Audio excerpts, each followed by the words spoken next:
So hello my dear students, how are you? বহুত দিনৰ মূৰত আকৌ উভতি আহিছো আমাৰ এই চেনেলটোলৈ। So আজি আমি ডিসকাস কৰিম ক্লাস 9 ৰে 4 নম্বৰ চেপ্টাৰটো কি আছে দুটা চলকযুক্ত ৰৈখিক সমীকৰণ। So তাৰে আমি প্ৰথম আমি জানিম চেপ্টাৰটোৰ নাম কি কৈছে দুটা চলকযুক্ত ৰৈখিক সমীকৰণ। প্ৰথমে চেপ্টাৰটোৰ নামতে আমি বুজি পাইছো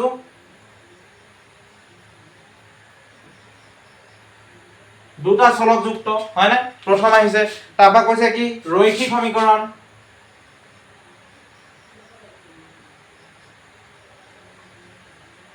সো মোৰ আখৰত নেযাবা আখৰ বেয়া তথাপিও মই বুজাইছো দুটা চলকযুক্ত আমি চলকৰ কথা আগতে ডিসকাস কৰিছো চলক কাক বোলে যাৰ মান পৰিৱৰ্তন হৈ থাকে সেইবিলাকক চলক বোলে তেতিয়াহলে দুটা চলকযুক্ত কি হ'ব সাপোজ এটা x এটা y আমি ধৰি লৈছো সাপোজ x আৰু y দুটা চলক হ'ল এই দুটা চলকযুক্ত কি কৈছে ৰৈখিক সমীকৰণ ৰৈখিক কাক বোলে যাৰ ওপৰৰ ঘাতটোৰ মান 1 হ'ব হেবিলাককে ৰৈখিক বুলি কোৱা হয় সমীকৰণ মানে যাক আমি সমান কৰিম হেতুই সমীকৰণ তো হেতুই হল কি দুটা চলকযুক্ত ৰৈখিক সমীকৰণ ওকে আমি ফাৰ্স্ট কোৱেশ্চনটো আলোচনা কৰো সো ফাৰ্স্ট কোৱেশ্চনটো কৈছে যে এখন টুকা বহীৰ দাম এটা কলমৰ দামৰ দুগুণ প্ৰথমে তোমালোকে পইণ্টটো নোট কৰা কি কৈছে এখন টুকা বহীৰ দাম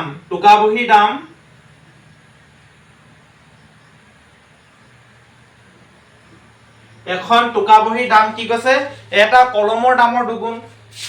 এটা কলমৰ যেটো দাম হ'ব তাৰ দুগুণ হ'ব হয় না তেতিয়ালে আমাক কৈ দিছে তলত যে টুকা বহীৰ দামটো x টকা ধৰিবলৈ কৈছে আৰু কলমৰ দামটো y টকা ধৰিব কৈছে হেতু কি তলত দিয়া আছে নোটত চোৱা ব্ৰেকেটৰ ভিতৰত দিয়া আছে কলমৰ দামটো কিমান ধৰিবলৈ কৈছে x ধৰিবলৈ কৈছে তেতিয়ালে আৰু বাকি টুকা বহীখনৰ দামটো x ধৰিব কৈছে কলমৰ দামটো y ধৰিব কৈছে ধৰিলো এটা আমাক কি কৈছে এখন টুকা বহীৰ দামটো কিমান হ'ব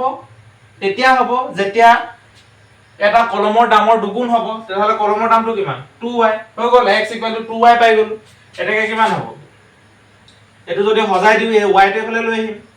-2y হৈ গল = 0 সো এটোই হল আমি বিচাৰি থকা উত্তৰটো প্ৰশ্নটোৰ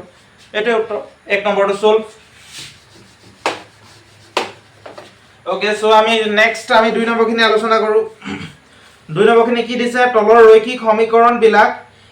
ax + by + c = 0 আৰ্হিত প্ৰকাশ কৰা ax + by + c =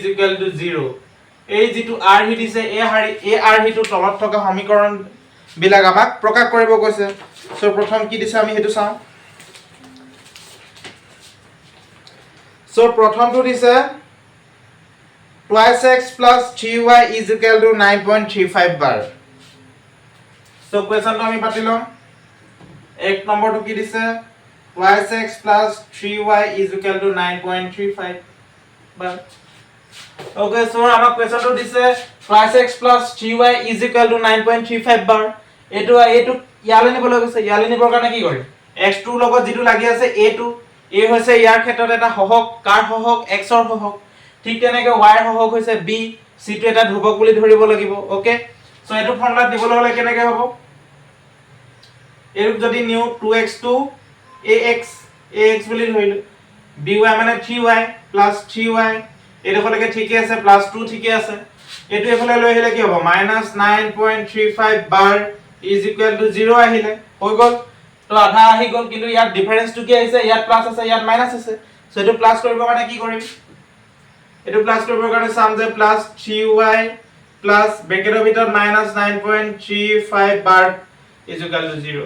answer solve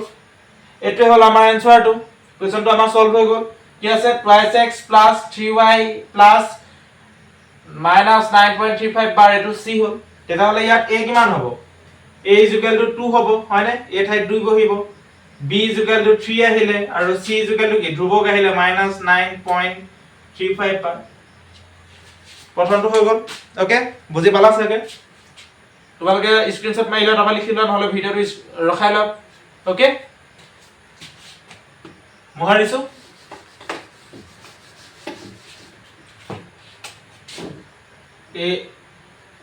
ax + by + c = 0 okay so এতিয়া নেক্সট টু কি কৈছে 2 নম্বৰটো দিছে মাইনাছ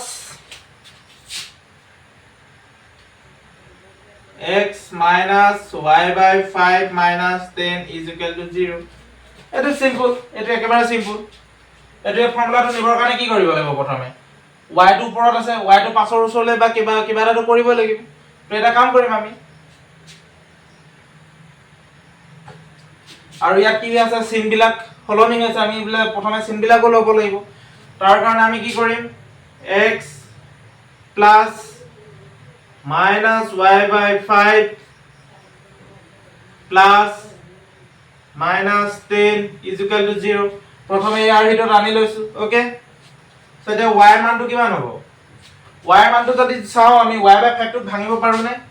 y by 5 টো ভাঙিব পাৰো কেনেকৈ ভাঙিব পাৰো y into 1 by 5 হয় না নহয় হয় সো তাহলে এটো b হ'ব by হৈ যাব তো তেনেকৰ ক্ষেত্ৰত আমি কি কৰিম ইয়াত a ইকুয়াল টু কিমান হ'ব a ইকুয়াল টু হৈ যাব x ৰ হওক কি একো নাই মানে 1 গতিকে x ৰ হওক 1 হ'ব a তো b ভ্যালুটো কিমান হ'ব তাহলে b ভ্যালুটো হ'ব -1 by 5 -1 by 5 টো কি হ'ল এটা আমি ভাঙি দিছিলো y by 5 is equal to কিমান হয় তাহলে y into 1 by 5 হয় কিন্তু মাইনাস আছিল কাৰণে মাইনাস বহিলে সো ইয়াত b কিমান হ'ব তাহলে 1 by 5 হ'ব -1 by 5 আৰু c টো কিমান হ'ব -10 so answer finished so next to আলোচনা কৰো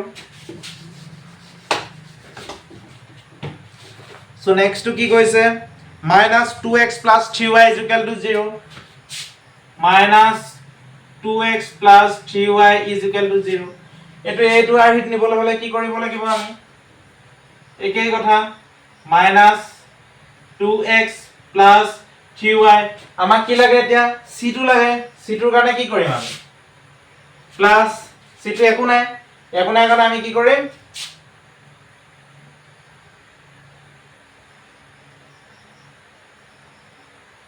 0 পাতিম is equal to 0 হল একো নাই মানে 0 বহিলে তেতিয়াহলে ইয়াত কি হ'ব a equal to হ'ব -2 b equal to হ'ব 3 c equal to 0 finished okay বুজি পোৱা গৈছে চাগে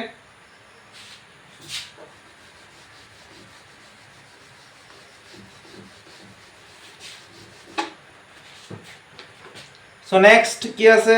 x equal to 3y আছে next দিছে x equal to 3y এটো আহি নিবলৈ হলে কি কৰিব লাগিব একেই কথা সমীকৰণ দিলু x - 3y আহিলে একো নাই মানে কি আৰু এটা দি দিম আমি +0 আহিলে = 0 তাৰ পাছত এটো আহি নিবলৈ হলে কি কৰিব লাগিব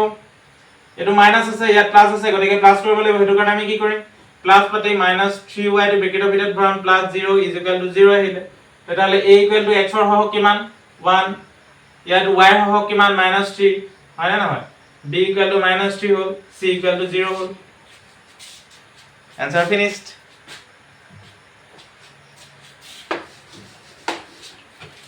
next to কি কৰিম next to আছে 5 নম্বৰটো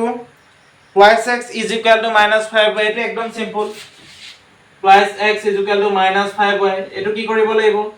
twice x টো এফালে আছে -5y টো এফালে লৈ আহিলে +5y হৈ গল +0 একো নাই মানে 0 হৈ গল নেক্সট কি হবে তাহলে a = কিমান হ'ব a = হৈ যাব তাহলে 2